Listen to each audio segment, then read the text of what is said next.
Salut à toi. Écoute, j'espère que tu vas bien. Aujourd'hui, je voulais partager avec toi une vidéo qui nous concerne tous puisqu'on va parler de revenus et je vais te présenter une pépite. Donc si toi tu as un but, un objectif d'augmenter tes revenus, eh bien écoute cette vidéo, elle va être riche en enseignements et je vais te donner une pépite, une clé qui va te permettre de mettre de faire le premier pas qui va t'amener à l'augmentation de tes revenus. Donc, si tu ne me connais pas encore, moi j'ai travaillé pendant plus de 15 ans dans le domaine de la gestion de fortune et j'ai accompagné tout un tas d'entrepreneurs qui avaient des revenus très importants, parfois qui étaient supérieurs à 150 ou 200 000 euros par mois. Et ce qui fait la différence finalement entre les gens qui ont des revenus très importants et les gens qui ont des revenus moins importants, tout simplement, c'est uniquement leur façon de penser. Un entrepreneur, par exemple, qui ne va pas embaucher quelqu'un parce qu'il a le sentiment qu'il peut faire cette tâche et que s'il embauche cette personne, ça va lui coûter de l'argent, donc il préfère ne pas embaucher et faire lui-même la tâche, qui est peut-être pas une tâche à valeur ajoutée, mais qu'il maîtrise, celui-là, il ne va pas avoir les mêmes résultats que celui qui, parce qu'il sait le faire et que sa valeur ajoutée, il a conscience qu'elle est autre part, dans une autre dynamique, il va préférer, lui, dépenser de l'argent pour mettre en place quelqu'un qui va faire cette tâche-là, peut-être même beaucoup mieux que lui, plus efficacement, pour se libérer du temps et mettre sa valeur dans des projets qui vont lui rapporter beaucoup plus. Mais on n'en est pas là. Et surtout, ce que je voulais partager avec toi, c'est pas du blabla. C'est-à-dire que quand j'étais plus jeune, j'avais à l'époque une bonne vingtaine d'années, et j'avais assisté à une conférence, et le conférencier, ça m'avait marqué parce qu'il nous avait vraiment incité à passer à l'action et à poser sur le papier nos objectifs de vie dans tous les domaines de vie, donc dans le domaine du couple, dans le domaine de la finance, dans le domaine professionnel, dans le domaine des relations sociales, etc., pour déjà poser ce que l'on voulait, la direction dans laquelle on voulait aller. Et je me rappelle que ça m'avait marqué, et ce monsieur, il était multimillionnaire américain, et j'étais un peu sceptique sur la puissance de cette méthode, mais en tout cas je l'ai appliquée. Et je dois dire que quelques années plus tard, j'ai remarqué quand même que la quasi-intégralité des choses que j'avais mis sur cette feuille, finalement, je les avais réalisées. Donc j'ai retrouvé cette fiche et je me suis dit, waouh, c'est incroyable. Voilà, et figure-toi que plus récemment, j'ai pris connaissance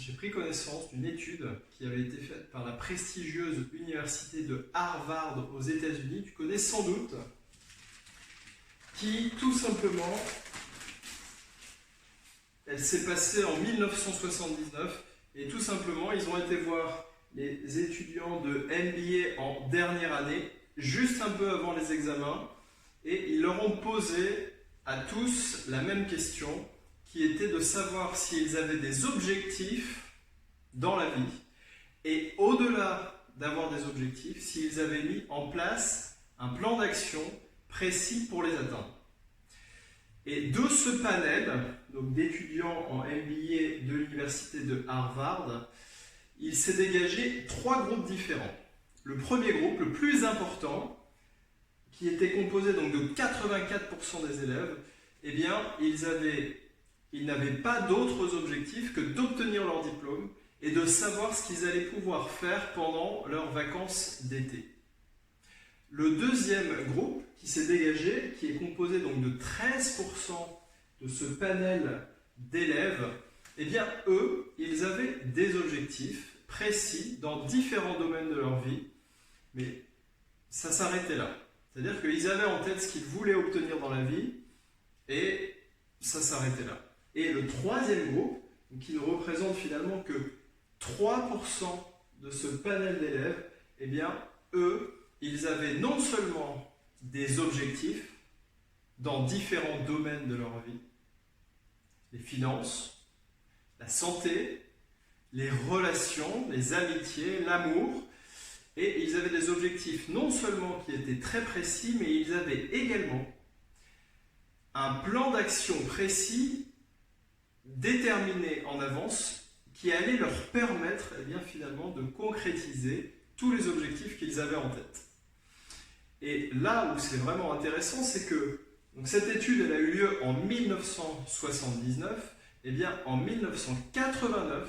donc 10 ans plus tard, 10 ans après l'obtention de leur diplôme, ils ont été revoir l'intégralité de ces élèves, les 3 groupes, et les 13% qui, eux, avaient des objectifs, ils gagnaient en moyenne 2 fois mieux leur vie que les 84% qui n'avaient pas planifié d'objectifs, qui n'avaient pas d'autres objectifs que finalement de profiter de leurs vacances une fois leur diplôme obtenu. C'est intéressant quand même. Et les 3%, c'est-à-dire les 3% des élèves qui ont obtenu finalement exactement le même diplôme de la même université, la même année, dans les mêmes conditions économiques, 10 ans plus tard, ces 3% qui avaient planifié par écrit leurs objectifs de vie et leurs objectifs financiers et professionnels, ils gagnaient en moyenne 10 fois plus que le reste, que les 97% autres. Voilà, donc c'est pour vous dire la puissance de planifier ses objectifs. Vous êtes peut-être sceptique, comme je l'ai été à l'époque, et là vous avez quelque chose, une vraie pépite, c'est-à-dire que quel que soit le niveau où vous en êtes, vous avez peut-être soit pas planifié d'objectifs, soit vous avez peut-être déjà envisagé de faire et de réaliser des choses dans votre vie, mais vous ne l'avez peut-être pas encore écrit. Je vous invite à rejoindre le club des 3%, c'est vraiment,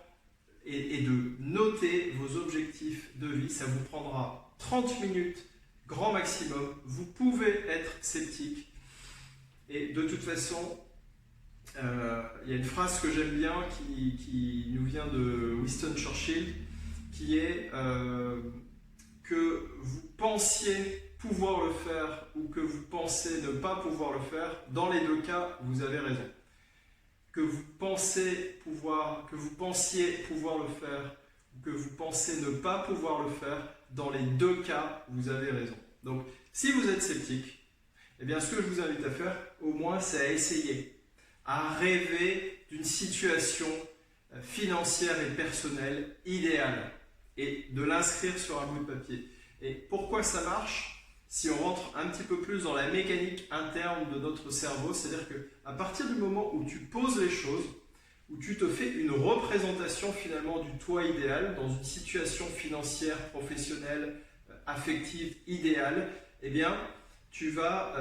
en quelque sorte le rêver et te faire une représentation de toi dans cet idéal. Et ça va activer dans ton cerveau une zone qui s'appelle le système d'activation réticulaire et qui finalement va du coup porter à ta conscience tout ce que tu ne voyais pas. Ça, tu sais que sans doute peut-être que finalement on ne capte qu'une partie de la réalité parce que biologiquement parlant, par exemple, on ne peut pas entendre tous les sons, on ne peut pas voir toutes les couleurs. Et quand tu converses avec quelqu'un, tu n'entends pas en même temps les conversations des autres. Par contre, quand cette zone est activée, si une conversation est en rapport avec tes objectifs, ton cerveau, de manière automatique, ton inconscient va porter à ton conscient pour t'alerter qu'il y a quelque chose d'important pour toi qui est en train de se passer et que tu devrais écouter cette conversation parce qu'elle te permettra de te rapprocher de ton objectif. En fait, finalement, c'est comme ça que ça marche. Et c'est pour ça que c'est un peu magique parce qu'en fait, ton cerveau, il a une représentation claire de ce que tu veux et il t'emmènera toujours dans la direction de ce que tu t'es représenté, aussi bien négatif que positif. Donc si par exemple, tu t'es, entre guillemets, déjà donné des objectifs de vie, c'est-à-dire je ne réussirai jamais à gagner plus que le SMIC, j'aurai toujours une vie moyenne, c'est complètement inaccessible pour moi d'avoir une belle maison, une belle voiture, etc. Entre guillemets, tu t'es un peu auto-programmé pour ne pas avoir de résultats. A l'inverse, si tu t'es représenté toi dans une version idéale de toi-même, eh ben, tu vas laisser ton cerveau, ton subconscient eh bien, travailler pour toi, pour t'amener finalement ce que tu veux. Tu as déjà dû remarquer que si par exemple tu avais l'intention de t'acheter un nouveau véhicule, par exemple une nouvelle Golf noire, eh bien d'un coup, alors que tu ne voyais pas jusqu'à présent quand tu sortais des Golf noirs, tu vas voir des Golf noirs à tous les coins de rue. Tu passais peut-être tous les jours devant un panneau publicitaire où tu voyais la nouvelle Golf noire avec un prix promotionnel sans même y prêter attention, et là d'un coup, bam, tu prends conscience qu'il y a une journée porte ouverte et que tu vas pouvoir acheter ton véhicule, cette fameuse Golf noire, parce que ton subconscient qui filtre la réalité pour te faire finalement économiser de l'énergie, etc., eh bien, il va t'amener à porter ton attention sur tout ce qui va faire que tu vas pouvoir atteindre ton objectif. Donc, que tu sois sceptique ou non sceptique, de toute façon, tu n'as rien à perdre. Au maximum, tu vas perdre 30 minutes de ton temps pour inscrire quels sont tes objectifs, qu'est-ce que tu veux atteindre dans la vie, et te dire finalement, si j'atteins ce résultat-là, eh bien, qu'est-ce que j'aurais fait. Tu peux t'imaginer dans la situation 10 ans plus tard, pour en arriver à ce résultat finalement, si je regarde de manière